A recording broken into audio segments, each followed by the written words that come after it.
Hey everyone, welcome back to Build. I'm your host, Tesfatsion, senior writer and on-air personality at Bleacher Report. Today, I'm sitting down with Martellus Bennett. The former NFL tight end and Super Bowl champion is truly more than an athlete. He's here to talk about his latest book, his latest children's book, Dear Black Boy, an affirmation to young black boys around the world that they have more to contribute to society than the athletic accomplishments. Please help me welcome Martellus Bennett. Hey. I'm a big fan of this book. Start off with that. And you chose, before I drop the paper you chose for this book. Yes. Describe to me why you chose this specific paper. Well, it took me about 3 months to find that paper. Okay. And for me, I wanted to, it needed to have this, like, the art for the book, I wanted to feel like it was old African folk art, but with a modern twist. Because I want to tie the past with the future. And the paper, like a lot of the paper, the inks, brown inks don't really sit on paper the way you would want it to. So, and there's a lot of brown in that book. I would say I put every single shade of chocolate I could in it. And so just trying to find the right paper that gave the kids the skin tone and the vibe that I wanted to have for it in the way that it felt, that I wanted a heavy stock. And plus, I think that black kids deserve great products, so I always want the best of every single element of it. I cut no corners, so they deserve the best product possible. So, yeah, I'm glad did you like the paper? Oh, I love the paper. It was great to touch, great to hold. Yeah, it took me a long time to find it. There's 3 topics on which I want to discuss about, and I'm going to give you the option of which one we're going to start off with. Okay. Your childhood, your playing career, and the book. Shit, we're here for the book. Let's start with the book then. Cool. You start off the book talking about freedom. Yes. What does freedom look like to you? Well, in this book, when I talk about freedom, there's obviously the big overhanging, arching idea of freedom. But here, I'm talking about the freedom of self. The kids are in a maze, and they all got different paths that they would go to get to their type of freedom that they want to experience. But I think the ultimate freedom that the human being wants is the freedom to be themselves without the fear of being judged. And I think for a lot of black kids, they need that same freedom to chase whatever dreams they have. So that's the kind of freedom I'm talking about that they run toward the freedom of self. Free yourself in the mindset of you could be anything, you can go any direction you want. You're free to go and roam the world as you please. So roam it. How do you train for that freedom? Because you also discuss heavily about training and using the analogy of an athletic accomplishment as if it is a marathon per se, as the late Nipsey Hussle used to use the analogy often. How do you train for freedom? Well, for each person is different, right? We all need to experience a different type of freedom in our lives. So for me, it's about empowering them to follow the dreams that they have. Right? I don't think we should dream dreams for the kids. We should let them reveal their dreams to us, and we should move out their way so they can follow it. A lot of times we don't really know that we're standing in their way and trying to push them in the direction that we want them to go. So really it's about moving out their way, and they will train as they continue to follow their dream from a young age and moving on up in life. And that's how I think you train for freedom. You start by running. Just while you train for a marathon, you have to run every single day, and every single day you can run a little bit further, you can run a little bit further, and you get further and further. Before you know it, you're Forrest Gumping through life. As someone that wants to empower young black boys and young black kids, how do you avoid subconsciously pushing them or steering them towards the direction that you want to go to and empowering them to go in the direction of which they want to? By introducing them to the possibilities and the opportunities. So for me, on the best way I can encourage them, by following my dreams, I give them permission to follow their dreams, right? So for me, it's about showing them, hey, all these things are possible by me going out and achieving it, or finding someone else who has achieved it and show them to it so they can see the representation that they too could go in that direction if they please. The hardest thing is to want to go in a direction and not seeing anyone that looks like you at the destination. Right? So how do we start to empower them to show them, like, this is a possibility. These are the people that done it. Sports is easy because NFL draft comes on. There has this whole thing. They move to a whole city. They build a block. They buy neighborhoods. Everyone's watching it. There's a kid that they promoted. The kid's on the pedestal. You see him win. You connect to his story. He's where you're from. Great. You know that you could do that. There's going to be a bunch of kids who graduate this next week who become doctors, who become architects that look like us that no one will ever know that they're in that field. So that starts to feel like an anomaly unless you're in the process of doing it. Absolutely. And the ability to try and expose them in a world in which often they are not, the doctors, the lawyers, the black doctors, black lawyers. When did you start realizing that the way that society was constructed always kind of displayed African Americans, particularly in the sports field or entertainment field, and you rarely see them in other areas. As Jay-Z, I think, often quoted in a song one time, "The fewer blacks, the higher he goes up in the corporate ladder." When did you start realizing this? I mean, I think we all realize it from a young age. Like, you don't really have to look that hard to see it. There's companies who are starting to realize it now. They got diversity plans put in place because they're starting to look around and be like, well, damn, there's no color up here. Like, what's going on, Jim? So I think a lot of people, like, we've been highly aware of it because we're that individual. We're the one. Like, you don't really recognize not being represented when you're surrounded by people who look like you in the spaces that you're in. For me, I knew from a young age that the society has a pressure, because as soon as I get in, even today, I get in a car, or as a kid when I got in a car, the first question I ask a black kid is, what sport do you play? They don't ask you, what are you interested in? What do you like to do? Any of that. They say, what sport do you play? So when they see us, all they see is athletes. So as a kid, when someone always recognizes you as that, that's what you want to become, because that's how you feel like you're seen.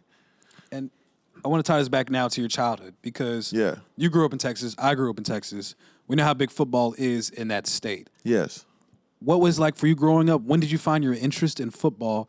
And there seems to always be this attachment towards football as an African-American, using that platform to improve your social economical status. What was your accomplishment in trying to pursue football and grow in football? Well, I wasn't really a football kid until I went to Amite, Louisiana, and all my cousins were playing football barefoot. They played a man called Kill the Man, because I'm originally from San Diego, Navy brat, so we moved to Texas. And on the way, we stopped in Louisiana with all our family, and they played this game called Kill the Man with the Ball. And you just throw the football up. They didn't have no shoes on, they have no gloves, no nothing. They didn't wear helmets, no pads. I didn't know what was going on. But everyone was faster than me, and they was faster than my brother Mike. We both were there, and they were just like the most athletic kids I had ever seen in my life. I was like a culture shock for me, because I'm like, man, we come from the city, we didn't really do this. So that's when I first was introduced to football at that moment. And it was just something that it was like a social. It's just a social experience where you just could talk to people and you could relate to people in this game. So that's when I picked it up, and my whole goal was to be better than everybody else that I knew, and that's kind of how I was driven as a kid. I didn't really put emphasis on sports because my parents didn't put an emphasis on sports. Like, I played in the band, my parents would be sitting front row. If I was in my basketball game, my parents would be sitting front row. If it was a football game, my parents would be sitting front row. So for me, it's like everything I chose to do what felt important, so I didn't really feel like I had to choose. Most kids and most communities, if a kid plays sports, everyone comes to a sporting game. If a kid does an art show, we'll try to make it. Right, and I think that's where it needs to change. How does it make you feel when you see that reality that exists? I think it sucks. Like, even for me, I could call somebody, like, if I'm playing a football game, everybody calls me and wants to come to the football game. I ain't got to ask. I'm like, damn, don't answer the phone this week. If I'm doing an art show, it's like, it's like you have to beg. Can you please come to my art show? Like, you flew all the way across the country to see me play football, and I don't even get to talk to you really because I'm focused on the game. I see you, you leave the next day, we spend no time together. Here I am doing something I'm super passionate about, whether it's an art show, wherever it may be, and it's like trying to get someone to come to an art show is like pulling teeth. I'm like, but you've been to every single game, So, and I think a lot of kids go to that, and that hurts too, because you feel like your own family and your own friends only feel like you're valuable when you're doing this sport. But the things that feels like a deeper part of you that's more important to you, which is your art and usually your freedom, your self-expression, is probably the most important thing to you. No one really supports that. So a lot of people will put it down, right? Because we all want to feel supported, and we want to do the things that we're supported in.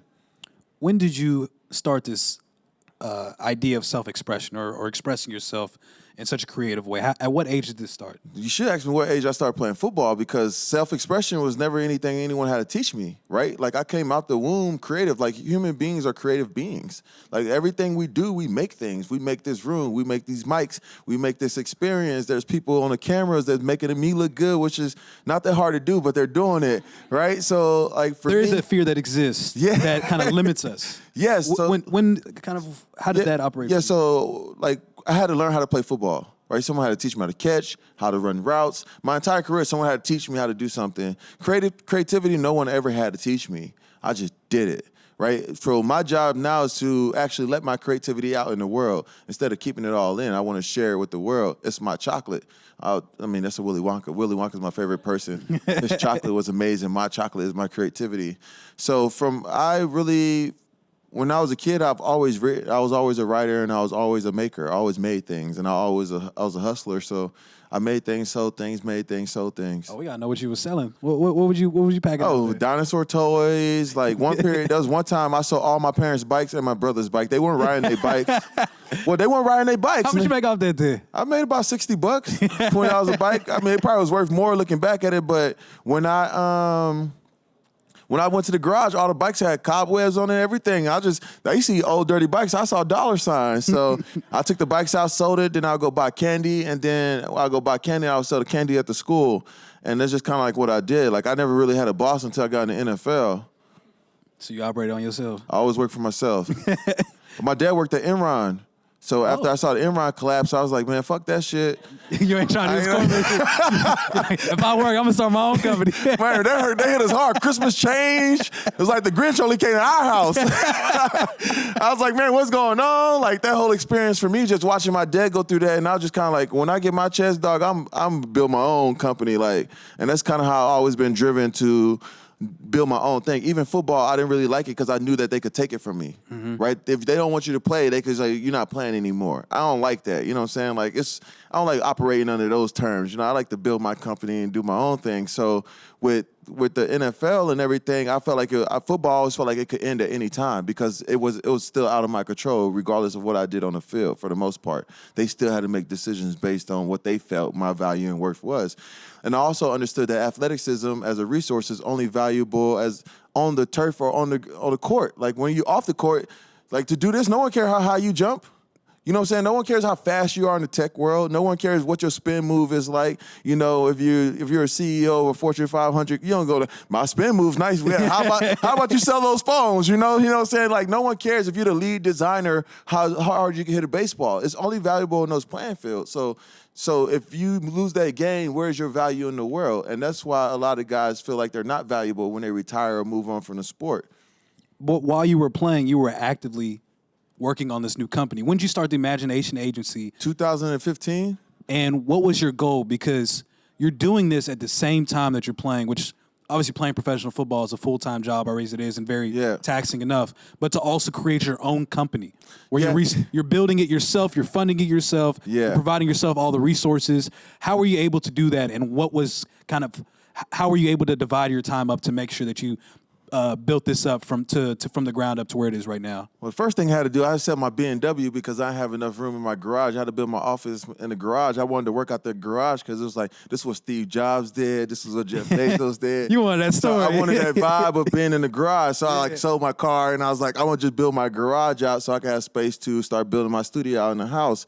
Balancing in the beginning was really tough because when I first got into animation, I didn't know a lot. Or say when I was printing my first books, my books were being printed in Hong Kong because I'm the printer and the publisher of my own books as well. So it's being printed in Hong Kong. So like on Tuesday mornings, I had to have phone calls like 2 a.m. or things like that to talk to people over there to try to get us on the same page. So I had to wake up and be on their time in the middle of the season at certain points. But the other thing too is I didn't know a lot. I didn't know pretty much anything at the beginning. I always had to read and study. So I was fucking up and messing up and messing up and messing up over and over and over again as I was in the beginning and I couldn't really, everything I was learning, I couldn't pour into the company because at the same time, I was trying to prove to the world that I was more than an athlete and meaning that I was creative. So my whole focus was on, I'm just gonna make things. Felt like I had to prove I was creative. I'm like, I'm gonna make apps, I'm gonna make books, I'm gonna make movies, and I did it all, right? And I was just kind of trying to change the way the world saw me, not as an athlete, but to see the real me. I was just kind of like angry at the same time, but I was trying to prove like to myself, like, this is who I really am. Like, basically shouting to the world, like, no, I know you see me catch a damn ball, but this is what I'm really about. This is what I really can do. So I felt like myself. So I was trying to overcreate and overmake things. So I was doing movies. I was doing music. Like last year, I dropped 50 songs. So, you know what I'm saying? Just like make songs and just drop them. Like, I make music and I could dance. Why were you so driven? I mean, and kind of what did that anger come out of? Well, it's just for not being seen for who I am. Right? I wanted people to see the real me, and what they saw, like it was something that they projected onto me. Well, it wasn't what I was trying to project into the world. Like they weren't seeing me, right? But I feel like with creativity, you have to see me, right? I didn't even write Martellus Bennett on my book because I always put Marty because I still didn't want them to think about Martellus Bennett when they saw the book because I wanted them to see my work. You know what I'm saying? So it was a totally different approach to the whole idea of the creativity, the way I did my company. and the way I was building, like I do everything myself. Like a lot of these guys that play sports, they have companies, but they just sign off on things, right? I'm the one who picked the paper. I'm the one who's drawing, I'm writing, I'm making things. I'm actually making a product. Like that comes from my head. I dream that up. I don't have someone else be like, oh, we should do this. And I was just like, I don't have ideas come from here. Like it's important for me to let people know that these are my ideas. This is my vision. This is what I'm building. This is what I'm making with my people and the team that I'm able to put together. But this is coming from somewhere deep within. It's not just a thing, Mm-hmm. And you went from somebody who was known for their football abilities and talents. Now you're writing a book telling people to pursue other things, that you're greater than your jersey, your athletic accomplishments. Yeah. Why the message? Why that specific message? And what kind of impact do you hope to have with this book? I just feel like there's a lot of people that's like me in the world that ended up on autopilot at some point, you know what I'm saying? But they have all these big dreams and ambitions, but they forget about them. And then sometimes the world tells you if you achieve one dream, you're not allowed to achieve another dream. They feel like you're being greedy or you should be happy, you should be satisfied. But I think we're all like constantly going through a cocoon phase and constantly changing to a new butterfly. So I think the biggest thing is for me, I think to empower the people to follow all their dreams, not just some of their dreams. Like all your dreams are valid. Your voice is valid. Your creativity, the world needs it. And I feel like we do the disservice by not putting our creativity in the world because the creative ones are the ones that change the world. So if we're not sharing that creativity with the world, we're missing out on a chance to change the world and save the world. And when you get a chance to change or save the world, you change that motherfucker, right? You don't just let it be like, oh, I could have did this. I don't do it. So for me, it's just about telling people, like, I'm looking forward to seeing what you're making, what you're doing. I'm doing it with you at the same time. And also for my daughter to have a living example of a dream catcher in her household. What do you think is the biggest hindrance towards that freedom that you speak of? I think self-oppression. I think we oppress ourselves in more ways than we would like to put it on other people, but we oppress ourselves, especially when it comes to our creativity and what we could be. In what ways? We come up with so many reasons why not. This is me, or we feel bad for ourselves, or we don't have this, we don't have that. I think that you build with what you have and you work your way up. You can't always think about what you don't have. You got to look at the materials you have. I know it sounds crazy. If life gives you lemon, make lemonade, but you could also possibly make a lemon meringue pie. Right? It just depends what you're doing with your lemons. Right? Slice them up and think of something else that you're creative to think of. So you can light a battery with them things, right? It's funny because that analogy is always used as like a linear survival technique of like, if this is what you got, the bare minimum is what you have to use, then you always at least at the bare minimum have this. But we've never expanded out to realizing there's more things that you can do with that lemon. Sometimes we have to replant ourselves, right? We have to take our seeds and find new soil and see what we grow when we plant ourselves in new places. A lot of times, but to tear your own roots out and go walk to somewhere else in new soil and plant it, that's a scary thing because you're leaving everything you came from and everywhere you've been to go somewhere into the unknown and what it could possibly be in the future. So I just think sometimes we have to replant ourselves to grow and spread our beauty into the world.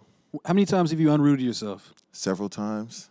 I just felt like if my family was bearing a certain type of fruit, there's nothing wrong with that fruit that they're bearing, but if I take those same seeds that we have and I want to bear different fruit, maybe the soil over here is a little bit different, so that fruit grows a little sweeter or it grows a little better. So I think about where I came from, where my parents came from, and everything they had in our family tree and the fruit that it bears, but then I think about what I want my kids and what the fruit on my tree to bear. That's not saying I'm ashamed of my roots. That's just saying I'm trying new soil, which is what everybody usually does on a farm.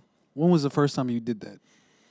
I think the first time was I went through a demasking period when I came to the New York Giants. I always say in Texas you could be a horse, but in New York you could be a unicorn. It's like the coolest thing ever. And I had we have masks. We have so many versions of ourselves that we put on based on who we're around and what room we're in. And I didn't really like the fact that I wasn't being the same person all the time. So anytime I met one of my masks, I would make this cartoon character named McGuire, and I would just put him in a costume based on how that mask felt. So I demasked myself and removed all those masks from myself and put on this character.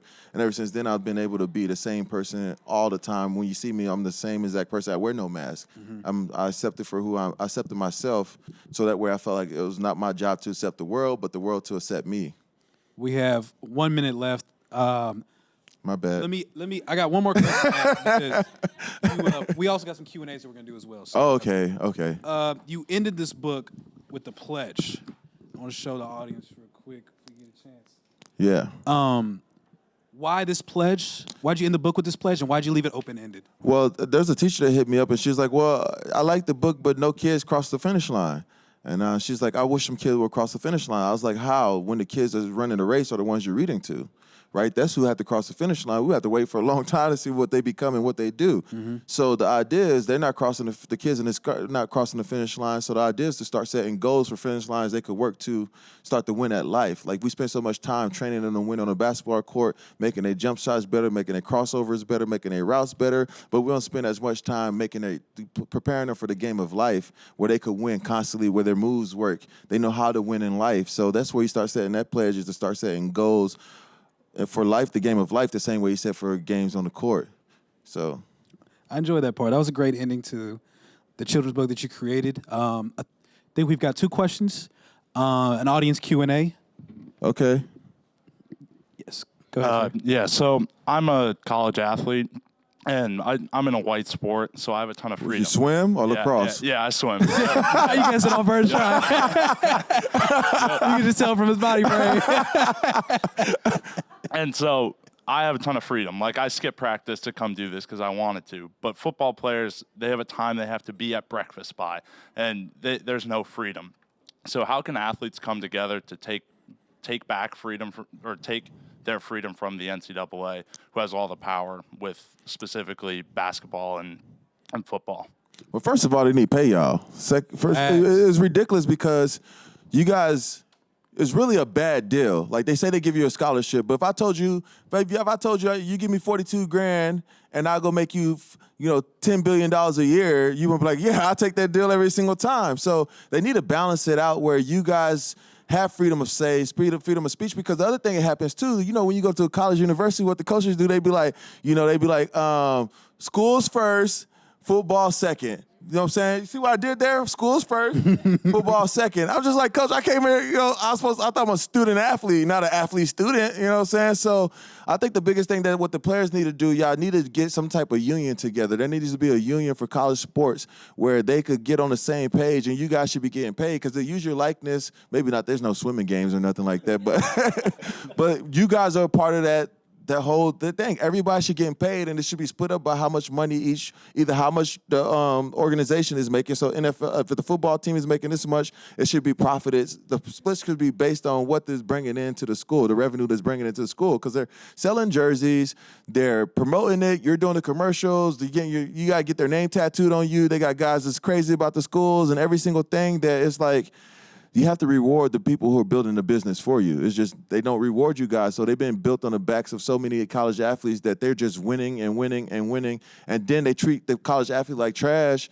Like there should be programs where if a kid decides to go to the draft but doesn't get drafted, he should be able to go back. Every school should have that where you could go back and finish your degree because you didn't make it or things like that. But once you leave, especially like football or basketball, like it's crazy because a kid could go pro baseball and then come play college football, but a kid couldn't go pro basketball and come back and play college football. Like it doesn't really even add up. So I just think that y'all need to get y'all shit together.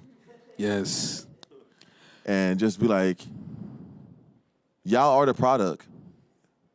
But it's just, y'all just be on the same page. Y'all need to find a good leader and a good union. They tried that already.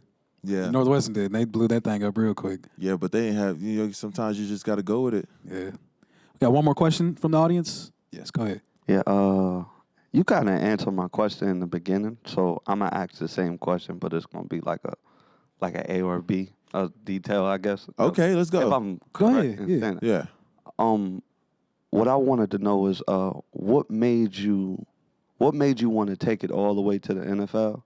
And it might be a tricky question of what I'm saying, so I'm just gonna say it. Yeah. Like, how did they brand you? Did you like the way that they branded you, or did you brand yourself? Okay. So, good question. The NFL, when I realized it was possible, when I came out of high school, I was the number one. I was in the NBA draft out of high school, and then I decided to go to college. So I played both basketball and football in college, and I was the number one football and number one basketball player in Texas. And as I started playing, I didn't plan on playing football my first year. I was just going to play basketball 1 year and go back to the draft because my mom wanted me to go to college because she was tripping. And I do what mama say. Yeah, she a teacher, so I'm like, all right, mom, whatever, So once I start putting in the work, and once you put in the work, you want to take it all the way. I'm one of those people, like, once I go for something, I make it happen. When I got to the NFL, I saw how they were trying to brand me. I saw how they wanted me to act and what they wanted me to do, and I was so far against that. I was like, if I'm gonna go, I'm not a guy who has a lot of endorsements, and it's probably because I say what I want to say. I wanted the freedom of self. I wanted the freedom of expression. But a lot of guys, they don't talk freely. They're afraid to say certain things because they're going to lose endorsements. They're going to lose. The coach is going to say something to them or whatever. People are going to think the fans are going to say something. But I was just like, all right, from an early age, I'm like, I'm going to do this my way because I saw how they were trying to train me to talk and train me to do things. And I didn't want to lose myself because that's what got me there, who I was. So I've got one question as well. Yes, it's sir. from a mentor of mine, Joseph Berhe, who works at Nestle.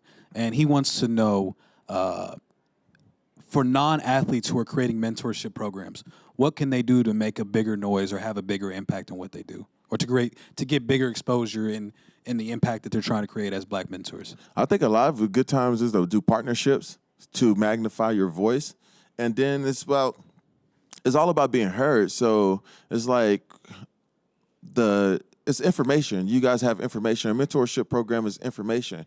A lot of kids don't know where to find the information for a mentor program. So how do you find a place to make that information that you guys are out there more accessible to all of them? I think that's like the biggest thing. And because if we don't know, then you can't really, I don't know it was out there. It would have been so great to know about that. You don't want to end up saying that.